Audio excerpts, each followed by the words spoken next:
नमस्कार जी सभी को। आज की इस वीडियो में हम जानेंगे कि चर्चा बैठक में सभी सेवक सेविकाएं बाबा के दिए तत्व शब्द नियम को सीखने के लिए जाते हैं और कहते हैं वहाँ स्वयं भगवान उपस्थित होते हैं। आज की इस वीडियो में हम जानेंगे कि चर्चा बैठक में किस प्रकार भगवान उपस्थित रहते हैं।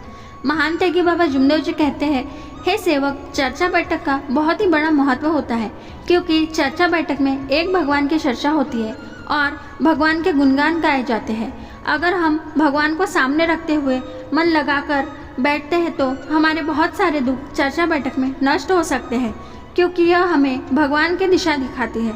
लेकिन बहुत सारे सेवक ऐसे हैं जो चर्चा बैठक को महत्व नहीं देते और पांचवा नियम बोलते हैं कि हम बाबा के आदेशों का पालन करेंगे। तो हमें चर्चा बैठक का महत्व समझना होगा, क्योंकि बाबा का आदेश था कि हर गांव में एक भगवान की चर्चा बैठक लगनी चाहिए। इसलिए हमें चर्चा बैठक में जाना चाहिए और बाबा के आदेशों का पालन करना चाहिए। और बाबा का आदेश था कि हर सेवक को चर्चा बैठक में जाना चाहिए। हे सेवक, इस तत्व शब्द नियम में पूरे वेद पुराण का रस है। हम जब चर्चा बैठक में जाते हैं तो सारे सेवक तत्व शब्द नियम की गाथा बार बार सुनाते हैं और यह सुनकर हमारा शरीर रूपी पत्थर उन विचारों में तरसाया जाता है, जिससे शरीर रूपी पत्थर मूर्ति बनती है। उससे मन और बुद्धि उत्साहित होती है। आपके जीवन में सुंदर योग आएगा, जिससे हमारे मन में आत्मसम्मान, आत्मसंयम और आत्मसुझाव निर्माण होगा। यह चर्चा बैठक का बड़ा महत्व है क्योंकि हम चर्चा बैठक में बोलते हैं कि भगवान बाबा हनुमान जी उपस्थित है, उन्हें मेरा प्रणाम। और जहाँ पर भगवान उपस्थित है, ऐसी चर्चा बैठक में हमें क्यों नहीं जाना चाहिए। हम संसार के काम हर रोज करते हैं, एक भगवान की चर्चा बैठक में सेवक को समय निकाल के अवश्य जाना चाहिए। तुम ऐसी चर्चा बैठक में जाते हो जहाँ भगवान बाबा हनुमान जी और महान त्यागी बाबा जुमदेव जी और सेवक उपस्थित रहते हैं, वहाँ हमें बोलने का अवसर मिलता है। यह हमारा बहुत बड़ा सौभाग्य है। चर्चा बैठक में अपने अनुभव बताते हैं, अपनी गलतियाँ बताते हैं और भगवान से माफ़ी मांगते हैं और भगवान को वचन देते हैं कि इसके बाद ऐसी हम गलती कभी नहीं करेंगे, क्योंकि गलती न करे वह भगवान है और गलती स्वीकार न करे वह शैतान है।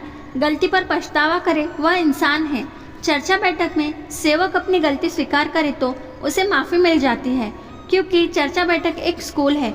जैसे कि बच्चे स्कूल में जाते हैं, शिक्षक जो कुछ भी पढ़ाते हैं वह सीखकर परीक्षा में कामयाब होते हैं, ठीक उसी प्रकार सभी सेवक को चर्चा बैठक में जाकर अपने जीवन में परिवर्तन लाना है। इसलिए हमें चर्चा बैठक में जाना पड़ेगा, क्योंकि मानव धर्म यह परिवर्तन का धर्म है।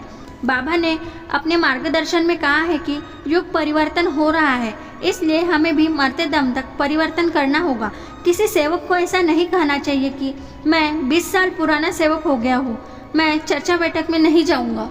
ऐसा सेवकों को नहीं कहना चाहिए और चर्चा बैठक में जाना अनिवार्य है। जब नए नए सेवक रहते हैं तो हर सेवक चर्चा बैठक में जाते हैं। कुछ सेवक कहते हैं कि सेवक हमारे सुनते नहीं, लेकिन तुम किसी को सुनाने के लिए चर्चा बैठक में मत जाओ, परंतु बाबा के आदेशों का पालन करने के लिए जाओ, अपने आप को सुधारने के लिए जाओ। कौन क्या करता है, कौन क्या बोलता है, इसके तरफ मत देखो, क्योंकि चर्चा बैठक यह बहुत बड़ी स्कूल है जहाँ पर आत्मज्ञान मिलता है, विचारों की क्रांति होती है, मन शांत होता है। इसलिए चर्चा बैठक में जाने का मौका किसी सेवक को नहीं गंवाना चाहिए। इतनी बड़ी ताकत चर्चा बैठक में है और जहाँ पर बाबा उपस्थित रहते हैं तो वहाँ पर गिरता हुआ सेवक भी संभल जाता है। चर्चा बैठक हमें नम्रता सिखाती है, अहंकार को नष्ट करती है। इसलिए चर्चा बैठक का बहुत बड़ा महत्व है। चर्चा बैठक आपको एक नई दिशा दिखाएगी, जिससे आप धीरे धीरे आपका आत्मबल बढ़ेगा, खड़े होकर बोलना सीखेंगे और आपका हृदय सत्य मर्यादा प्रेम से जागरूक होगा। आपको लगेगा कि मैंने भी तत्व शब्द नियम से चलना सीख लिया। जैसे आप सोचेंगे वैसा ही कर्म करेंगे तो भगवान आपको वैसा ही फल देगा। चर्चा बैठक में जाना एक सत्कर्म है। संसार की कोई भी चीज़ आपकी नहीं हो सकती, वह एक दिन छूटने ही वाली है। लेकिन आप भगवान के बन गए तो भगवान से आपको कोई नहीं दूर कर सकता। यह ताकत आपको चर्चा बैठक से आएगी। नमस्कार। वीडियो पसंद आए हो तो चैनल को लाइक करें, सब्सक्राइब करें और ज़्यादा से ज़्यादा शेयर करें।